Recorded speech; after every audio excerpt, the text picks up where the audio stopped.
कांग्रेस का क्या कहना है, हम उस पर चलें उससे पहले चौरसिया जी हम आपसे एक चीज जानना चाहेंगे। बार बार आम आदमी पार्टी ने अपनी सारी गेंद जनता के पक्ष में डाल दी है, कांग्रेस के पक्ष में भी नहीं डाली है। जनता ही तय करेगी, जनता ही करेगी। देखिए आप लोग कहते हो कि आपके सबसे ज्यादा वोट मिले, सबसे ज्यादा सीट मिली। बिल्कुल बात इसकी नहीं, कोई या तो अनभिज्ञ है या स्ट्रेटेजी के तहत बोलते हैं आम, और अंदर से डरे हुए भी हैं। एक तरफ कांग्रेस इतनी शानदार स्ट्रेटेजी आपके पास काट के बतला रहा हूँ, कोई स्ट्रेटेजी नहीं है साहब। आप चूंकि दिल्ली है और ये नए आए हैं तो दिल्ली में दिखा रहे हो, आप तीनों स्टेट की बातें नहीं की और कोई स्ट्रेटेजी नहीं है। हाँ, दिल्ली में 6 महीना हमने गंवाए नहीं होते कुछ कारणों से, तो दिल्ली भी हमारी होती। और ये कोई नया काम नहीं कर रहे हैं, हमारे जनसंघ के समय से हम यही काम कर रहे हैं, घर घर जाकर के पैसे लेकर के, और हर जगह आपने देखा है बूथ समितियां भी हैं। बात वो नहीं है, हम ये कह रहे हैं कि आप अभी भी नारों के भरोसे क्यों चल रहे हो भाई? आपको तो कांग्रेस समर्थन दिया, बताओ। जैसे आपने कहा अभी कोई पॉलिसी बनाने की बात, आपको पता है चीफ सेक्रेटरी ने सारे डिपार्टमेंट्स को लेटर जारी किया था चुनाव के बाद कि भैया अपने डिपार्टमेंट में कट करो, हमारे पास पैसे नहीं है।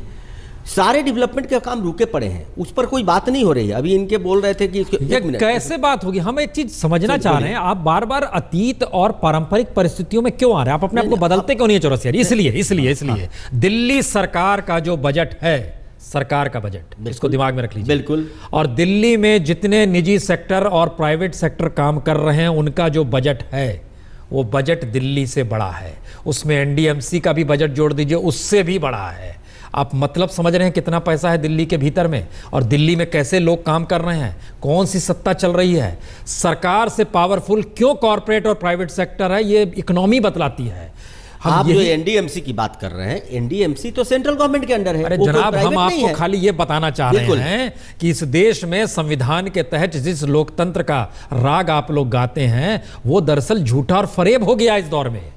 हम ये आपको बताना चाह रहे हैं। इतना आसानी से किसी चीज को आप डिस्क्रेडिट नहीं कर सकते। क्यों नहीं कर सकते? मैं आपको बता रहा हूं इसका, मैं आपको एक बात बता रहा हूं, आप बताइए। यही जब 2 कंपनियों को मोबाइल का दिया गया था और जब 10 कंपनियां आई तो जनता को कितना फायदा? 16 से 10 मोबाइल आ गए। आप क्या कर सके? तो क्या टाटा बिरला बंद हो जाएगी? डेवलपमेंट बंद हो जाएंगे इस देश के? क्या सरकार सारी फैक्ट्री चलाएंगी?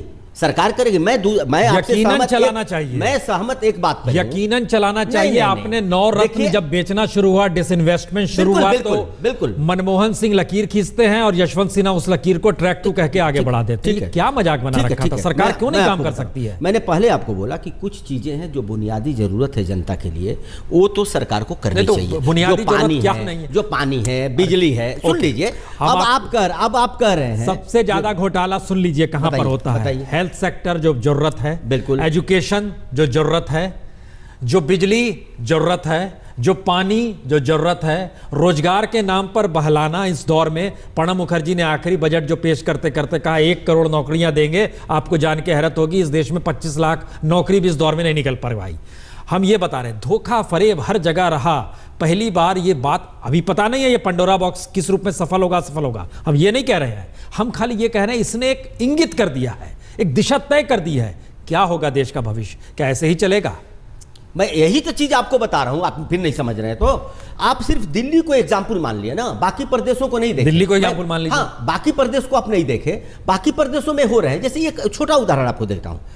आपको याद है कि जो यूपी की एक कंपनी थी, यूपी ब्रिज कॉर्पोरेशन, मेरे यहां मंत्री थे नंदकिशोर यादव जी। मैंने बोला कि आप ब्रिज के ठेके दूसरे को देते हो, आप एक कॉर्पोरेशन बना लो, तो जो प्रॉफिट भी होगा वो सरकार के होगा। आपको पता है उन्होंने उस ब्रिज कॉर्पोरेशन का एक किया, और बड़ी बड़ी ब्रिजेज बिहार में वो बना रही हैं, और प्रॉफिट भी हो रही है। सरकार को आपदा में सबसे ज्यादा पैसे भी दे रही हैं। मैं कह रहा हूं सरकार को विल पावर होनी चाहिए। कहां बिजली को प्राइवेटाइज किया मध्य प्रदेश ने, कहां किया छत्तीसगढ़ ने, कहां किया इसने? ये तो दिल्ली ने किया। तो मैं कहता हूं दिल्ली की सरकार ये भी नहीं चला सकती हो तो लानत थी। हम तो इसी के विरोध में खड़े थे। आपसे मैं बिल्कुल सहमत हूं चीजों के लिए। आपने जो बात की, हम इसके और अंदर जहां घुसना चाह रहे थे, कहां किया? मध्य प्रदेश, छत्तीसगढ़ का आपने नाम लिया, और आपको जान के हैरत होगी, एनओसी सर्टिफिकेट्स, कोयला खादान, जो कोयला जाएगा बिजली कंपनियों को, जो प्राइवेट सेक्टर को जाएगा, औने पौने दाम में इस देश में खादान भी दिए गए और बिजली पावर के लाइसेंस भी दिए गए। इसी के लिए तो आप देखिए कि केस चल रहा है साहब। उसमें बिल्कुल नहीं होना चाहिए। नहीं, उसमें छत्तीसगढ़ के मुख्यमंत्री के पत्र भी शामिल हैं, शिवराज सिंह चौहान की सहमति भी शामिल है, उसमें कांग्रेस के नेता। हम यही कह रहे हैं कि अचानक वो इकोनॉमी, देखो प्रश्न इसमें 2 चीजें हैं। स्टेट गवर्नमेंट एनओसी देती है, जो इवैल्यूएशन करके इनको कराना इनको था, इनको टेंडर कराना था, इन्होंने नहीं किया, औने दाम पर दे दिया। और हम बता रहे हैं ये नेशनल प्रॉपर्टीज की लूट हुई। अगर वही, क्योंकि डेवलपमेंट का काम राष्ट्रीय संपदा से होती है, अगर उसका ऑक्शन कराया गया होता तो अगर हम मान ले सिर्फ सीएजी की रिपोर्ट तो 2 लाख करोड़ रुपए आते, तो 2 लाख रुपये करोड़ इस डेवलपमेंट में रखते, गरीबों के वेलफेयर पर रखते। मैं तो इससे पूरी तरह सहमत हूँ आपकी बात से, बिल्कुल। हम एक चीज और बता दें, हम इस पे आगे बढ़ेंगे क्योंकि ये बड़ा महत्वपूर्ण सवाल इसलिए है क्योंकि कभी मौका मिले तो बिलासपुर जाइए। बिलासपुर छत्तीसगढ़ में पड़ता है। वहां पे कोयला खदान से बड़ी बड़ी कंपनियां जितनी कम कीमत में कोयला निकाल पाती है, आम आदमी कोयला रिक्शे पर लाद कर और साइकिल पर लाद कर अवैध तरीके से सिर्फ घर में जलाने के लिए निकलता है। मौका मिले तो महाराष्ट्र के विदर्भ के इलाके में जाइए और मौका मिले तो झारखंड में जाइए, जहां पे कोई आदिवासी एक पेड़ की टहनी नहीं काट सकता है, लेकिन बड़ी कंपनियां, बल्लारशाह पेपर मिल है, सिर्फ 7 रुपए में एक पेड़ मिल जाता है। ये स्थिति इस देश के भीतर की है। जरा समझने की कोशिश कीजिए ये देश की इकोनॉमी चल किस रास्ते पर रही है।